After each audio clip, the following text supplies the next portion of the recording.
우리가 계속해서 이 골로새서 말씀을 통해서 또 살펴보면서 우리의 신앙이 무엇인지, 예수 믿는 것이 무엇인지 함께 또 은혜를 경험하고 있습니다. 지금까지 사도 바울은 거짓 진리로 위험을 받고 어려움을 경험하고 있는 골로새 교회와 성도들을 향하여 서신을 쓰면서 그들이 전에 들었던 복음과 또한 지금도 여전히 믿고 있는 그 복음 가운데 굳건하게 설 것을 권면하면서 또 이 골로새서를 기록해 가고 있습니다. 특별히 우리가 앞에서 살펴봤던 것처럼 골로새서 1장 9절부터 시작하여 23절까지 골로새 성도들이 믿고 있는 또 복음의 가장 핵심인 그 예수 그리스도가 어떠한 분이신지, 또한 예수님께서 성도들을 향하여 어떤 일을 이루어 가셨는지 그것들을 골로새 성도들에게 설명하면서 그들이 이미 믿고 있는 복음, 또 그들이 이미 알고 있는 그 예수 안에서 온전하게 서 있을 것을 권면해 갑니다. 또한 그들이 믿고 있는 그 예수님이 가장 안전하고 또 충분하며 온전함을 가져다 줄 수 있는 것을 말씀해 가면서 그들이 계속적으로 복음 안에 서 갈 것을 이야기해 갑니다. 그것을 저희는 몇 번의 시간들을 통해서 살펴보았지요. 그러면서 골로새서 1장 24절부터 시작하여 오늘 저희가 읽었던 본문의 말씀까지 사도 바울은 이제 예수님을 섬기는 자들은 어떤 사람들인가 밝히면서 자기 자신의 삶과 신앙을 고백하며 밝혀갑니다. 사도 바울은 자신을 복음의 일꾼이요 또한 교회의 일꾼으로 그렇게 소개를 하지요. 우리가 이렇게 사도 바울의 소개를 통해서 비단 그것이 사도 바울에게만 속해 있는 것이 아니라 사도 바울에게만 해당되는 것이 아니라 마땅히 이 땅에 예수님을 믿고 예수님의 공로로 살아가는 모든 자들에게도 합당하게 또한 동일하게 적용되는 정의이고 주님께서 우리를 부르심의 목적인 것을 확인해 가게 됩니다. 사도 바울이 사도이기 때문에 때로는 사도 바울이 위대한 전도자이기 때문에 사도 바울에게만 제한된 어떤 정의이거나 부르심이 아니라 이 땅에서 주님을 믿고 살아가는 모든 주님을 믿는 자들에게 적용되고 정의되는 부르심인 것을 우리는 확신하게 되어집니다. 그러면서 이 복음의 일꾼은 어떤 자들인가? 사도 바울이 자기 자신을 복음의 일꾼이요 또 교회의 일꾼으로 소개를 하고 있는데, 그렇다면 복음의 일꾼은 어떤 자들인가? 그것은 하나님의 말씀을 위하여 섬기고 수고하며 하나님의 말씀대로 살아내려고 노력하는 자들, 그런 자들을 바로 복음의 일꾼된 자들이다라고 말할 수 있을 것입니다. 또한 교회의 일꾼은 누구일까요? 교회의 일꾼은 어떤 사람들일까요? 그것은 주님을 머리로 하여 몸된 교회의 지체로 부르심을 입어 주님께서 하나 되게 하신 것을 끝까지 믿고 연합하고 몸을 이루는 그 지체됨을 기억하면서 몸을 이루어가는 그런 것들, 또한 자신에게 주어진 은사와 능력에 따라 교회의 한 지체의 역할을 감당해내는 것, 주님의 몸된 교회를 위하여 수고하고 땀 흘려가는 그런 자들이 우리가 교회의 일꾼된 자들이다라고 말할 수 있을 겁니다. 사도 바울은 이처럼 자신을 복음의 일꾼이요 교회의 일꾼임을 소개하고 있을 뿐만 아니라 골로새 성도들에게 그것을 도전하고 마찬가지로 이 땅을 살아가는 모든 주님을 믿는 자들을 향하여 그렇게 살 것을 권면해 가는 것이죠. 그러면서 사도 바울은 복음의 일꾼이요 교회의 일꾼된 자들의 삶은 어떠한지, 또한 복음과 교회의 일꾼된 자들의 삶 가운데 어떠한 삶이 기다리고 있으며, 또한 교회의 일꾼된 자들은 어떠한 삶을 살아야 하는 것인지 말씀을 통하여 말씀합니다. 바로 골로새서 1장 24절과 27절 말씀 가운데 그것들을 말씀하는데 우리가 지난주에 자세하게 살펴보았지요. 여러분 어떠한 것들이 있었지요? 저희는 먼저 두 가지를 먼저 살펴봤습니다. 사도 바울은 24절 말씀을 통하여 교회의 일꾼된 자들을 소개하면서 그들이 감당해야 할 첫 번째 역할을 밝히고 있지요. 우리 1장 24절 말씀을 다시 한번 우리 보도록 하겠습니다. 자, 24절입니다. 함께 읽어볼까요? 나는 이제 너희를 위하여 받는 괴로움을 기뻐하고 그리스도의 남은 고난을 그의 몸된 교회를 위하여 내 육체에 채우노라. 바로 사도 바울은 교회의 일꾼된 자로서 기다리고 있는 것이 무엇인가?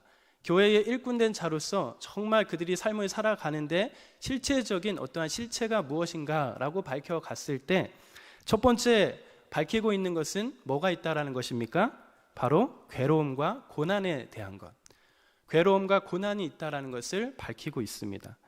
예수를 믿으면 많은 복을 받고 여러 유익을 얻으며 수많은 은혜를 누리지만, 그러나 복음의 일꾼이요 교회의 일꾼된 자로 살아갈 때 한편으로는 뭐가 있다라는 것입니까? 시련도 있다라는 것입니다. 그런데 그러한 괴로움과 고난을 사도 바울은 어떻게 한다라고 말씀하지요? 바로 교회의 일꾼된 자로 감당해야 하는 그 괴로움과 고난을 기뻐한다라고 말합니다. 기뻐하고 또한 그리스도의 남은 고난을 그의 몸된 교회를 위하여 육체에 채워야 한다라고 말씀해 갑니다. 괴로움과 고난이 성도를 위한 것이고 그리스도의 몸된 교회를 위한 것인 줄 알고 그 괴로움과 고난을 기쁨으로 감당해 가는 것이죠. 교회를 섬길 때에 수고와 땀과 눈물이 수반되며 누군가는 고난을 받으며 땀을 흘려 수고하며 애쓰고 희생해야 교회 안에 은혜와 은택이 흐르게 된다라는 것을 말씀해 가고 있습니다. 그렇다면 그리스도의 남은 고난을 그의 몸된 교회 육체에 채워야 한다라고 말씀하는데, 그것은 무엇이라고 말씀했지요? 바로 그것은 성도와 교회가 받는 괴로움과 고난을 하나님 우편에 앉아 계신 예수님께서 자기의 괴로움과 고난처럼 여기시며 그리스도의 몸인 교회와 성도가 고난 받을 때마다 머리이신 주님이 그들을 사랑하기에 함께 고난을 겪는다라는 차원에서 그리스도의 남은 고난이 있다라고 말씀하고 있는 것이죠. 교회가 점도 없고 흠도 없고 책망할 것도 없이 완전해질 때까지, 성도 한 사람 한 사람이 완전한 자리에 이르기까지 교회의 머리이신 그리스도께서 그들과 함께 겪는 고난을 가리켜 그리스도의 남은 고난을 겪는다, 남은 고난이 있다라고 부르는 것입니다. 바로 이런 점에서 사도 바울은 교회의 일꾼된 자로서 교회가 경험하는 그 고난을 함께 경험하며 참여하겠다라고 의미하며 그러한 말씀을 고백해 가고 있습니다. 우리가 이 땅에 살아갈 때, 또한 우리가 교회의 일꾼으로서 주님의 몸된 교회를 사랑하고 섬기는 과정에서 겪는 고난은 그리스도의 남은 고난에 참여하는 것입니다. 고난을 잊어버린 시대 가운데 교회를 섬기며 받는 고난을 그리스도의 남은 고난으로 몸에 채우고 기뻐하고 영광스럽게 여기며 성도가 되어야 한다라는 것이죠. 이러한 모습들이 교회 안에 많이 있어야 합니다. 그래야 다른 사람들을 살려내며 은혜의 복이 교회에서 세상 가운데 흘러갈 수 있게 되는 것이죠. 우리가 그리스도의 남은 고난에 참여할 때 그리스도의 대속의 영광을 깨닫고 더 온전히 경험하는 복을 누릴 수 있습니다. 그것이 얼마나 복된 일인가 우리는 경험하면 좋겠지요. 그러면서 사도 바울이 교회의 일꾼된 자로서 감당해야 할 것이 괴로움과 고난뿐만 아니라 두 번째로 밝히고 있는 것이 있습니다. 교회의 일꾼된 자로서 어떠한 삶을 살아야 하는지, 우리가 저번 주에도 살펴봤지만 한 번 더 보자면 골로새서 1장 25절에 이렇게 말씀되어 있습니다. 우리 같이 한번 읽어볼까요? 내가 교회의 일꾼된 것은 하나님이 너희를 위하여 내게 주신 직분을 따라 하나님의 말씀을 이루려 함이니라. 사도 바울은 두 번째로 교회의 일꾼된 자가 감당해야 할 것은 바로 무엇이라고 고백하고 있죠? 주님께서 주신 직분에 따라 하나님의 말씀을 이루어가는 것이다 라고 이렇게 고백하고 있습니다. 하나님의 말씀을 이루어간다. 이것은 무엇이라고 했죠? 이것은 하나님의 말씀이 담고 있는 온전함을 충분히 드러내는 것이다 라고 말씀했어요. 삶의 어떠한 특정한 부분에서만 말씀을 적용하고 그렇게 가는 것이 아니라 우리는 삶 전반에 걸쳐서 하나님의 말씀이 가지고 있는 그 온전함을 충분히 밝혀나가는 것. 다시 말하면 가정에서나 일터에서나 때로는 캠퍼스나 학교에서나 때로는 교회나 어느 곳에 있든지 자신의 인격과 가치관과 삶의 관점 등에 자신이 걸치고 있는 삶의 다양한 곳에서 충분히 하나님의 말씀을 적용해 가는 것, 그것이 교회의 일꾼된 자로서 감당해야 할 일인 것을 사도 바울은 말씀해 가고 있습니다. 자, 그러면서 오늘 읽었던 본문의 말씀을 다시 한번 중심으로 사도 바울은 교회의 일꾼된 자의 모습이 어떠한지, 또한 교회의 일꾼된 자에게 요청되는 역할을 세 번째로 말씀하며 밝혀나가고 있습니다. 그것이 바로 우리 오늘 읽었던 그 본문의 말씀인 거죠. 우리 1장 28절 말씀 같이 한번 읽어보도록 하겠습니다. 시작. 우리가 그를 전파하여 각 사람을 권하고 모든 지혜로 각 사람을 가르침은 각 사람을 그리스도 안에서 완전한 자로 세우려 함이니. 바로 교회의 일꾼된 자들 가운데 요청되는 세 번째 역할에 대해서 소개를 하고 있는데, 자신의 삶을 빗대어 소개를 하고 있지요. 바로 교회의 일꾼된 자에게 요청되는 역할이 무엇이지요? 각 사람을 그리스도 안에서 완전한 자로 세우는 것입니다.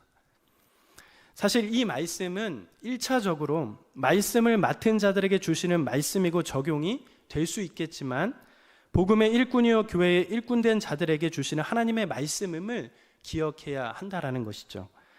지금 사도 바울이 목회 사역을 감당하고 있는 자들에게 서신을 보내는 것이 아니라 지금 누구에게 서신을 보내고 있죠? 골로새 성도들에게 서신을 보내고 있습니다. 골로새 성도들과 같이 복음을 믿고 성도로 살아가는 자들에게 쓰는 서신임을 우리는 기억해야 할 필요가 있는 것이죠. 그렇다면 어느 정도 각 사람을 그리스도 안에서 완전한 자로 세워야 하는 것이죠? 어떻게 우리가 완전한 자로 세워야 하는데, 어떻게 완전한 자로 세워야 하는 것일까? 사도 바울은 에베소서 4장 13절의 말씀을 통하여 같은 맥락 속에서 어떻게 완전한 자로 세워야 하는지 그것을 고백해 가고 있습니다. 우리 에베소서 4장 13절 말씀 같이 한번 읽어보도록 하겠습니다. 시작. 우리가 다 하나님의 아들을 믿는 것과 아는 일에 하나가 되어 온전한 사람을 이루어 그리스도의 장성한 분량이 충만한 데까지 이르니니 라고 이렇게 고백을 하죠. 즉 사도 바울이 에베소서의 이 말씀을 통하여 밝히는 것은 하나님의 아들을 믿는 것과 아는 일에 하나가 되어 온전한 사람을 이루어 어디까지 자라게 나기를 원하는 것이죠. 바로 그리스도의 장성한 분량이 충만한 데까지 자라기를 원한다고 밝히고 있습니다. 그리스도의 장성한 분량이 충만한 데까지 이르게 할 수 있도록 되어야 한다는 것입니다. 그것이 주님을 믿는 자들의 삶의 목표와 방향이 되어야 하는 것이죠. 우리는 주님께서 우리를 부르셔서 성도로 삼아 주셨습니다. 우리는 예수님을 믿는 순간 온전한 죄 용서를 받은 자가 되었고, 예수님의 그 공로 때문에 아무 자격 없이 하나님의 자녀요 백성으로 하나님의 모든 것을 상속받을 수 있는 그런 자들이 되었습니다. 이 모든 것은 예수님을 믿는 순간 우리에게 주어지는 것이며, 어쩌면 하나님께서 말씀하셨기 때문에 반드시 이루어질 일들입니다. 결코 이 일들이 변복되거나 변심하거나 없어지거나 틀려지지 않는 것이죠. 그런데 예수님을 믿어 새 사람이 된 우리들은 어린아이가 시간이 지나면 모든 영양분을 흡수하여 키가 자라고 지혜가 자라듯이, 주님을 믿는 우리의 삶도 예수님의 장성한 분량이 충만한 데까지 자라고 성장해야 합니다. 그것이 성도로서의 삶의 목표이며 방향이 되어야 하는 것이죠. 예수님을 믿는 순간 모든 죄가 용서되었다고 생각하면서 나는 이제 더 이상 잘할 필요가 없어, 모든 것이 다 완전하다, 완성되었다라고 그렇게 생각해서는 안 된다는 것이에요. 성도는 틀림없이 예수님을 믿는 순간 죄 용서를 받은 온전한 성도이지만, 중요한 것은 어떻게 해야 하는 것이에요? 계속적으로 자라가며 그리스도의 장성한 분량이 충만한 데까지 이르러야 한다는 것입니다. 주님이 주시는 부요와 영광을 우리의 삶과 인격에 적용하고 경험하고 그것을 누리는 데까지 자라나는 것이 우리의 삶에 있어져야 한다는 것이에요. 그렇다면 주님을 믿는 자들이 그리스도 안에서 온전한 사람이 되며 그것이 그리스도의 장성한 분량이 충만한 데까지 자라야 하는 이유가 무엇일까요? 주님을 믿는 자들에게 계속적으로 자라나야 하는데, 이렇게 계속적으로 자라나야 하는 이유가 무엇이겠습니까? 우리는 왜 계속적으로 자라나야 하죠? 그것은 여전히 예수님의 공로로 주님을 믿고 우리가 삶을 살아가고 있는 그런 존재이지만, 여전히 우리의 삶 가운데 장가지와 자잘한 돌뿌리들이 걸려 넘어지고 이 세상을 살아가면서 경험하게 되어지는 수많은 고통과 고난들이 있기 때문에 요동하지 않고 변함없이 믿음을 세워가기 위해서 우리가 반드시 자라가는 것이 필요한 것입니다. 여전히 우리가 주님을 믿고 있지만 어때요? 우리의 삶이 여전히 한계가 있죠. 여전히 실패가 있어요. 여전히 걱정거리가 있죠. 그렇기 때문에 믿음에 부딪혀서 요동할 때가 많다라는 것이에요. 그것이 우리의 현실이고 우리의 삶인 거죠. 그러하기 때문에 우리가 주님을 향한 그 믿음이 자라나야 한다라는 것입니다. 어린아이와 어른의 특징을 보면 여러분 손쉽게 알 수가 있게 되죠. 여러분 어린이들은 어떻죠? 여기에 이제 교사들도 많이 있을 텐데 어린이들의 모습을 보면 어떠한 생각들이 드십니까? 어린이들은 참을성이 없습니다. 때로는 인내심도 없고 오로지 자기의 것만 집중하여 살아가지요. 때로는 생각이 깊지 못합니다. 그것이 어린이의 모습이죠. 그러나 성인이 되어가면 되어갈수록 어떻게 되지요?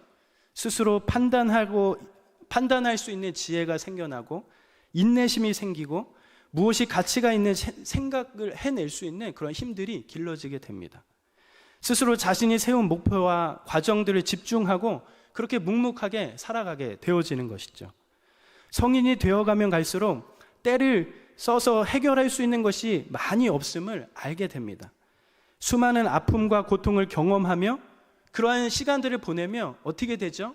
내성이 길러지고 강해지는 게 되어지는 거죠. 마치 이거와 같이 우리의 신앙도 마찬가지일 것입니다. 예수님을 믿고 시간은 흘러도 여전히 어린아이와 같은 믿음이 있다면 우리의 삶에 일어나는 여러 가지 장가지와 자잘한 돌뿌리에 금방 넘어지고 낙심하게 될 것입니다. 그렇기 때문에 어떻게 해야 되죠? 우리는 계속해서 성장할 수 있도록 우리의 신앙을 돌봐야 합니다. 어디까지? 그리스도의 장성한 분량에 이르는 데까지. 그것이 우리의 삶의 목표요, 우리의 믿음의 방향이 되어야 하는 것이죠. 그렇다면 여러분, 어떻게 우리는 이렇게 삶이 자라나갈 수 있을까? 우리의 믿음이 자랄 수 있을까? 그것을 고민해야 되겠죠. 어떻게 하면 그리스도의 장성한 분량이 충만한 데까지 이르게 될까? 사도 바울은 오늘 28절 말씀을 통하여 구체적으로 그 방법을 말씀해 가고 있습니다. 우리 28절 말씀 다시 한번 읽어보도록 하겠습니다. 28절입니다. 시작. 우리가 그를 전파하여 각 사람을 권하고 모든 지혜로 각 사람을 가르침은 각 사람을 그리스도 안에서 완전한 자로 세우려 함이니. 사도 바울은 이 말씀을 통해서 성도의 삶이 자라날 수 있는 방식을 세 가지 밝히고 있습니다. 무엇일까요? 첫째는 전파하는 것, 둘째는 각 사람을 권하는 것, 셋째는 모든 지혜로 각 사람을 가르치는 것을 말씀하고 있습니다. 하나님의 말씀과 진리를 각각 전파하고 권하고 가르치는 것이 성도로서 삶을 자라게 만든다라고 말씀하며 고백하고 있습니다. 또한 사도 바울은 그것을 위하여 자신이 교회의 일꾼이 되었다라고 고백해 가고 있습니다. 자, 그렇다면 이 세 가지를 차근차근 살펴보는 게 중요하겠죠. 첫 번째는 그렇다면 전파하는 것은 무엇일까요? 전파하는 것은 무엇일까요? 이것은 쉽게 표현하면 설교하는 것, 선포하는 것을 말할 수 있을 것입니다. 그러게 다른 말로 한다면 말씀이야말로 성도를 성장시키는 핵심임을 알 수 있게 되는 것이죠. 선포되어지는 말씀을 통하여, 설교되어지는 말씀을 통하여 성도들은 배우고 자라게 되어집니다. 선포를 통하여 자라게 된다는 것이죠. 선포되는 하나님의 말씀을 자기에게 주시는 하나님의 말씀임을 믿고 의지하고 순종하며 그 말씀의 순종함으로 의지를 들여갈 때 주님을 향한 믿음이 자라게 되는 것입니다. 우리는 종종 예배 가운데 선포되어지는 하나님의 말씀을 들을 때 이렇게 생각을 하기도 하지요. 하나님의 말씀을 두고 내 생각은 이런데 성경은 이렇게 말씀하시는구나. 때로는 자신의 생각을 하나님의 말씀 앞에 세워서 성경이 말씀하시는 말씀과는 나의 생각이 다르다라고 주장을 하기도 합니다. 이 말씀은 나의 말씀이 아니야. 이 말씀은 내 생각과 너무 달라. 내가 좀 생각해 보니까 이 말씀은 시대와 맞지 않는 말씀이야. 이런 식으로 우리가 말씀을 치부해 버릴 때가 있다라는 거죠. 성경을 자기 중심적으로 읽거나 들어선 안 된다는 것입니다. 자기 마음대로 자기 마음 가는 대로 선포되지는 하나님의 말씀을 들어서는 안 된다는 것이죠. 하나님의 말씀임을 기억하면서 나의 논리와 이론, 경험들을 내려놓고 하나님의 말씀 앞에 순종함으로 들어야 합니다. 그래야 성도들의 삶 가운데 선포되는 말씀을 통해 자라남이 생기게 되어지는 것이죠. 그리고 사도 바울은 그리스도 안에서 완전한 자로 세우고자 할 때 성도를 자라게 하는 방법이 무엇이라고 설명하죠? 두 번째, 각 사람을 권하는 것이다 라고 설명해 갑니다. 그러면 권한다라는 것은 무엇이죠? 바로 말씀을 통해 사람을 권면해 갈 때 성도가 자란다라고 말씀해 가는 것입니다. 여기서 권면이라는 단어는 그냥 격려하고 권하는 정도가 아니라 허물과 악을 드러내어 돌려놓다, 바로 잡다라는 그런 개념이 들어있는 단어를 사용하고 있습니다. 바로 각 사람의 허물과 죄악들을 말씀으로 드러내며 다시금 말씀으로 되찾도록 만들고 잘못된 것을 바르게 돌려놓는 방식을 통해서 자라나게 만든다라는 것입니다. 말씀이 나에게 잘못된 것을 지적했을 때, 말씀이 나에게 가지 말라라고 지적했을 때 그것을 어떻게 하는 것이죠? 얼른 바꾸고 돌이켜야 한다는 것입니다. 그래야 다시금 잃어버린 자리로 돌아갈 수 있는 것입니다. 말씀 가운데 서서 하나님 한 분 외에는 아무것도 두려워할 것이 없다라고 했던 그 고백과 의지가 때로는 세상과 타협하고 또한 얼마나 자주 쉽게 바뀌어버리고 변화되는지, 때로는 우리의 마음이 요동칠 때가 참 많지요. 우리가 일주일에 한 번, 때로는 여러 예배를 통해서 하나님의 말씀을 듣지만 문을 열고 나가는 그 순간 우리의 마음이 요동칠 때가 많습니다. 우리의 감성은 늘 자기 중심적인 사랑에 의해 왜곡되거나 어리석은 선택을 하거나 일관성을 상실할 때도 참 많지요. 그럴 때에 어떻게 해야 될까요? 그럴 때에 하나님의 말씀은 그런 우리의 마음과 상태를 다시금 돌려놓게 만든다라는 것입니다. 우리가 변화되어야 할 것들을 지적하시고 권면하시고 권하시고 우리의 허물과 죄악들을 돌아서게 만듭니다. 그것이 하나님의 말씀이죠. 그런 하나님의 권면이 우리를 변화시키고 자라게 만든다라는 것입니다. 그리고 무엇이 성도들을 자라게 만든다라고 사도 바울이 고백하고 있죠? 세 번째, 모든 지혜로 각 사람을 가르치는 것입니다. 말씀을 통하여 깨달은 것들을 가지고 사랑하는 지체들을 섬기고 서로 가르치고 서로 배우는 그런 귀한 일을 통하여 서로가 자라게 된다라고 고백하고 있는 것이죠. 어쩌면 서로가 최고의 선생이 되고 서로가 깨달은 것들을 서로가 나누고 서로가 가르치고 배우면서 그렇게 자라도록 되어 있는 것이 어디라고 말씀하는 것이에요? 교회라는 것을 말씀해 가고 있답니다. 즉 힘을 다해 진리 안에 서로가 자라기를 힘써 가르치고 말씀을 지성과 경험의 테두리 안에 가두어 놓지 말고 사랑하는 지체들이 하나하나 자기 자신이 깨닫도록 하는 그 말씀 앞에 서서 서로가 잡아주고 붙들어주고 나누면서 말씀으로 서로 섬기면서 그렇게 진리 안에 자라나가는 것이죠. 그러기에 여러분, 우리가 예배 후에 뭘 하죠? 소그룹을 하죠. 소그룹. 가족 모임이라는 것을 하고 있어요. 이것이 그냥 하나의 형식적인 모임이 되지 않았으면 좋겠습니다. 우리가 자라날 수 있는 하나의 통로가 되었으면 좋겠어요. 서로가 말씀을 듣고 서로 각자가 느낀 것, 깨달은 것, 정말 하나님께서 나에게 주신 그 말씀이 무엇인가, 내가 붙잡고 가야 할 것이 무엇인가, 그것들을 서로 나누면서 서로 안아주면서 품어가면서 그렇게 서로 자라나가는 거죠. 지혜로 각 사람을 가르치는 겁니다. 그것이 우리 공동체 안에 있을 때 공동체의 한 지체의 모든 지체들이 서로 자라나게 되는 그러한 비밀이 여기에 있는 것이죠. 사도 바울은 이렇게 성도들이 그리스도 안에서 완전한 자로 그리스도의 장성한 분량에 충만한 데까지 자라기를 원한다고 밝히면서 각각 전파하는 일로, 때로는 권하는 일로, 또 서로가 가르치는 일로 그렇게 진리 안에 자랄 수 있도록 권면하며 말씀하고 있습니다. 그런데 그것만이 있어서는 안 되고 성도들이 자라기 위해서는 힘을 다하여 수고하는 일이 반드시 있어야 한다고 추가적으로 밝히고 있습니다. 사도 바울도 교회와 성도들이 자랄 수 있도록 힘을 다하여 수고하고 있음을 밝히고 있습니다. 그 말씀이 골로새서 1장 29절에 나와 있습니다. 자, 이 말씀을 같이 한번 읽어보도록 하겠습니다. 시작. 이를 위하여 나도 내 속에서 능력으로 역사하시는 이의 역사를 따라 힘을 다하여 수고하노라. 사도 바울도 성도들을 자라나게 하기 위하여 자기 자신 안에 능력으로 역사하시는 이의 역사를 따라 힘을 다하여 수고하고 있음을 밝히면서 고백해 가고 있습니다. 공동체가 자라고 우리 각 개인이 자라기 위해서는 힘을 다하여 수고하는 일이 반드시 있어야 함을 알 수 있는 대목이지요. 골로새 성도들이 자랄 수 있도록 사도 바울은 힘을 다하여 수고하겠다라고 고백을 해가고 있습니다. 지금 사도 바울이 어디에 있지요? 옥에 있습니다. 옥에. 어떠한 환경과 상황이 암울한 그 가운데서도 사도 바울은 이 골로새 성도들의 그 어려운 형편의 어떠한 신앙적인 어려움을 듣고 어떻게 하겠다라고 하는 거예요? 힘을 다하여 수고하겠다라고 고백해 가고 있다는 것이죠.